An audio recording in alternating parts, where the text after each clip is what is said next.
Можно ли взять вторую жену без разрешения первой?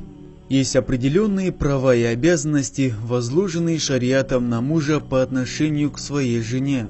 Однако заручаться с согласием первой супруги на второй и последующие браки не входит в его обязанности, либо в ее права на него.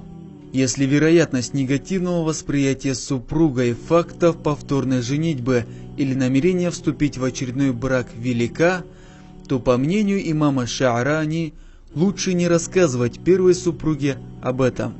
Имам Шаарани, да смилуется над ним Аллах, пишет в своей книге «Лятаифуль Минан»: «В числе тех нравов, которыми меня облагодетельствовал Аллах, я нахожу то, что я не хвалил какую-либо из своих жен перед другой и не благодарил одну из них в присутствии другой, дабы не склонить их сердца друг к другу, так как моя похвала только усилит в их сердцах пламя ненависти друг к другу.